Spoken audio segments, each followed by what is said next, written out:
Olá pessoal, bem-vindos a mais um ODGI Cast e o tema de hoje será vencer e perder. O que isso tem a ver com um guerreiro interno? Devo sempre buscar a vitória? Devo fugir da derrota? Algumas pessoas pensam que a performance deve sempre buscar a vitória e não aceitar de forma alguma a derrota. Mas e aí, como é que eu fico se de repente eu perder? Como que eu absorvo da melhor forma possível os ensinamentos da derrota? Esse é um tema muito interessante para a gente desenvolver, desenrolar aqui nesse ODGI Cast. Eu gostaria de falar um pouquinho desse tema, trazendo até a minha própria vivência com isso, né? Fui competidor por muitos anos no jiu-jitsu, sempre me encantei por esse universo competitivo. Ganhei várias vezes, mas também perdi várias vezes. Devo confessar para vocês que sempre me encantei mais com a vitória e de uma certa forma me frustrava com a derrota. E em um primeiro momento isso mexia muito comigo mesmo, eu ficava bravo assim de perder, aquilo mexia muito com o meu interno, me tirava do centro, mas teve um momento, isso durante as competições de jiu-jitsu mesmo, que eu percebi que esse nervosismo que me dava de buscar somente a vitória e de uma certa forma não aceitar a derrota fazia eu lutar pior, eu caía para um ego, por exemplo, né? Eu vou contar uma história para vocês. Teve uma vez que eu lutei muito bem o absoluto faixa roxa na minha academia da Gracie São Paulo, eu lutava leve, 73 quilos, e eu, por ter vencido ali o absoluto na seletiva, eu ganhei o direito de lutar o paulista absoluto. E aí eu entrei nesse paulista absoluto sem pressão nenhuma, né? Porque eu tinha 73 quilos, qual era a minha chance de vencer um absoluto com 73 quilos? Difícil, né? Porque o absoluto é todos os pesos, né, da faixa roxa, lutando ali os melhores de cada academia. Então, lidando com faixa roxas campeão mundial, essas coisas todas, né? E eu fechei esse absoluto. Fechar o peso é quando uma pessoa da mesma academia encontra na final um da mesma academia e não luta. Fecha o peso, né? E eu fechei. Então ganhei a semifinal do absoluto e fechei com o Digão, na época aluno do Casquinha, na época Gracie Leste, esse absoluto paulista. Então lutei leve, lutei sem preocupação e foi muito mágico aquele dia, a performance que eu encontrei naquele dia. Aí beleza, aí o dia seguinte, isso era um sábado, o dia seguinte era o domingo, e eu ia lutar o peso. Então se eu ganhei o absoluto, imagina, o peso eu vou detonar, né? Porque o peso eu só ia lutar com os leves. E eu cheguei no ginásio, algumas pessoas já, pô, lutou muito ontem, hein? Sei lá o que, meu ego lá em cima. Aí eu entrei com aquele ego meio, né, aflorado lá, digamos assim, né, e perdi a primeira luta. Perdi a primeira luta no meu peso.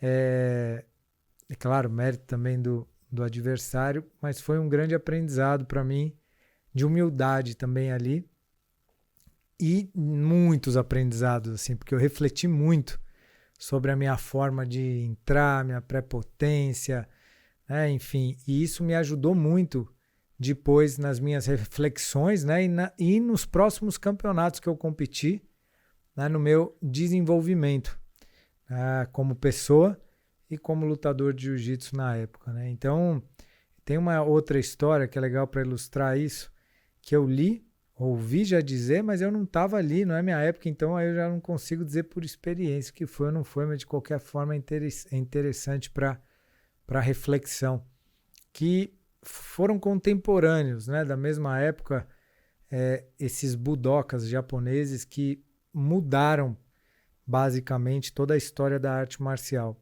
Eu posso citar aqui Morihei Ueshiba, criador do Aikido, Gishin Funakoshi, criador do Karatê-Do, Jigoro Kano, criador do Judô. Eles viviam na mesma época, essa época pós período Bujutsu, esse período dos samurais, e eles, então, de uma certa forma, criaram novas artes marciais, tirando a parte letal das artes marciais e transformando elas em algo mais acessível, né, para as pessoas não guerreiras, digamos assim, né? Porque os samurais eram uma casta guerreira e depois desse período Bujutsu, essa arte marcial ela começou a ir para o mundo, para as escolas, para a gente ajudar, para a arte marcial ajudar no fortalecimento de caráter. Né? Então, esse foi um dos princípios. E aí dizem, pelo que eu ouvi, cheguei até a ler, que o Jigoro Kano quis trazer, olha que interessante, a ideia dele é muito interessante, ele quis trazer para o judô a competição. Mas qual que era um insight dele muito legal? Porque ele captou assim, uma essência muito verdadeira, que ele queria treinar nos alunos dele a neutralidade. Não era ganhar ou perder, era treinar ele se manter o mesmo, independente se ele ganhasse ou perdesse, ele não perdeu o centro dele. E é isso que ele queria gerar nos competidores com essa história de competição. E aí dizem que ele foi conversar com o Morihei Ueshiba, que o Morihei Ueshiba do Aikido sempre foi muito espiritualizado. E pelo que eu compreendi, a resposta dele foi: eu até entendo que isso que você quer trazer, né? Eu acho muito interessante, mas eu não acho que as pessoas estão preparadas para isso. Eu acho que elas vão se perder na competição. Acho que elas não vão ter maturidade suficiente para entrar nesse ganhar ou perder sem se perder de verdade. E deu o que deu, né? Aikido não tem competição e Judô é esporte olímpico de competição, né? Então já dá para ver a filosofia aí dos dois expressas. Mas o que o Jigoro Kano quis trazer, se isso é de fato real, é muito bonito, porque eu vejo assim também, né? Eu, Fernando, vejo assim, que vitória e derrota, elas são faces da mesma moeda. Qual que é essa moeda? Né? Podemos chamar essa moeda do amor, por que não? Né? Moeda do amor, moeda da vida, né? Porque na vida nós passamos por momentos vitoriosos e nós passamos por momentos também de derrota, um momento onde nossas expectativas elas são quebradas. E esse guerreiro interno, ele não é nenhum nem outro, ele é quem passa por esses estados. Ele às vezes é vitorioso e às vezes é derrotado. E o que ele aprende com essas duas coisas é que faz toda a diferença. Porque se você é um vencedor e se acha por causa disso, fica no seu ego por causa disso, você já perdeu. Porque você já está se achando melhor que o outro, já está envaidecido. E se você está envaidecido ali, você se perdeu no seu centro. Você não está mais em paz. Sabe por quê? Porque você está identificado com aquele título. Você é o título. E quando você perder o título, você vai sofrer. Vai dar desculpa. Vai ficar ali com dificuldade de aceitar que você perdeu. E faz parte da transitoriedade da vida os altos e baixos. E faz parte da sabedoria a gente aprender a lidar com essa transitoriedade com maturidade. E isso não significa que eu vou ser um perdedor e vou aceitar a minha derrota e tudo isso é papo de desculpinha. Não. Você vai estar sempre dando o seu melhor para se manter na alta performance, para estar ali ganhando seus títulos. Mas se por acaso você perder, tem humildade para perder também, compreender que isso faz parte do caminho e que se você olhar o porquê que você perdeu, né, onde que você vacilou, que o seu adversário foi melhor que você vai ter muito para aprender com isso. Muito, né?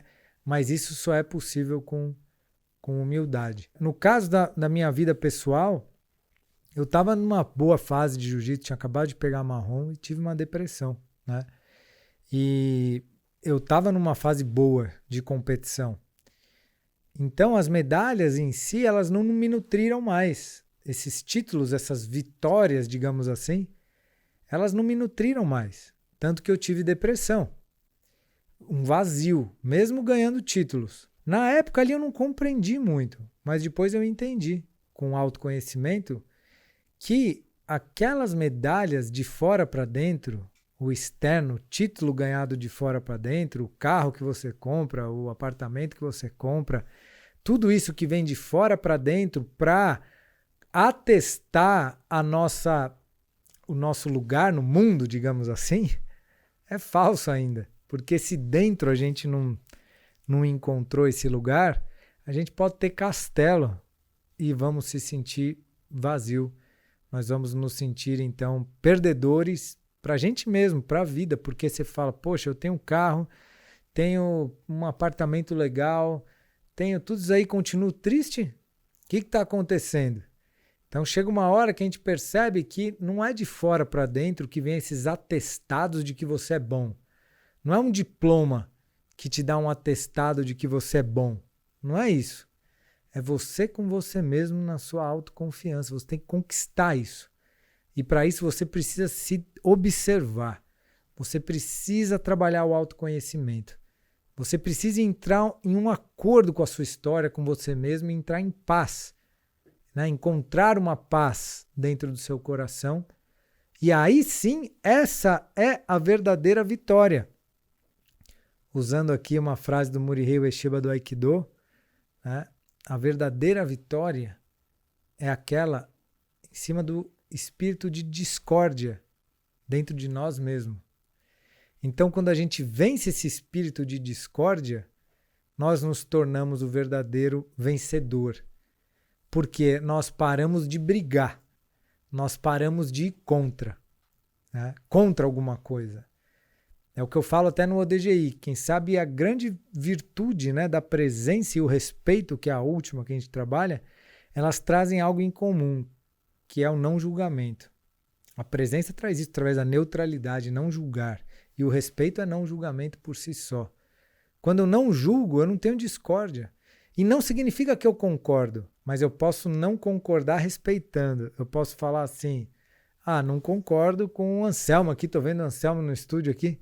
Não concordo com o Anselmo, mas respeito ele, deixa ele ter as escolhas dele. Eu tenho o meu caminho, ele tem o dele. Não preciso concordar, mas eu posso respeitar, olha que interessante, né?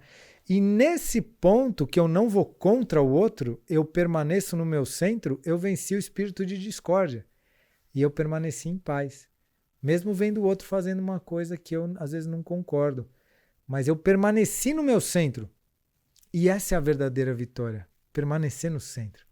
A verdadeira vitória é encontrar a nossa harmonia, como o Aikido traz, o caminho da harmonia, a plenitude, a bem-aventurança, como quiser chamar isso, né? Mas essa é a verdadeira vitória que a gente conquista quando a gente está no nosso centro e paramos de ir para as dualidades de vitória ou derrota. Porque se você se achar o vitorioso e só o vitorioso, quando acontecer alguma coisa que pode ser que você perca, você vai sofrer um bocado, você está apegado à vitória. Só que a vitória é transitória. Se você se apegar no derrotado e a vítima do derrotado, tal, você vai ver que é mentira também, porque uma hora ou outra você vai ganhar. Nem que seja um jogo de dado ali, um par ou ímpar, você vai ganhar, né? E você vai perceber que a derrota também é transitória. Então, a gente precisa aprender a lidar com a transitoriedade sem se perder. É isso que o Jigoro Kano queria quando ele quis criar essa competição de se manter ali o mesmo, independente de vitória ou derrota, né? Então eu pergunto para você que está ouvindo esse podcast, qual que é o seu estilo assim, de personalidade, né? Você é daquele que só quer ganhar e não está aberto para derrota? Ou você acha que você é um derrotado, né? E nunca vai ser para você a vitória? Eu convido vocês dois, esses dois estilos, a quebrarem essas crenças e verem que você é um observador, que você é um neutro, que pode transitar pelos dois lados e que você não é nenhum nem outro. E por não ser nenhum nem outro, e mesmo assim poder aprender com os dois lados, você se torna muito maior. Muito maior que essa coisa de vitória ou derrota que é transitória, é passageira. Então vai buscar a sua plenitude, vai buscar a sua bem-aventurança sempre, vai buscar esse estado de presença. Então era isso que eu queria compartilhar com vocês hoje nesse tema de vencer ou perder. Ao invés de vencer ou perder, vamos vencer o espírito de discórdia dentro da gente e sermos eternos campeões, né? Aí o Morihei Ueshiba tem uma frase dele que fala: sabe por que eu nunca perco? Porque eu nunca luto. É isso aí, pessoal. Valeu. Até o próximo ODGI Cast. Os!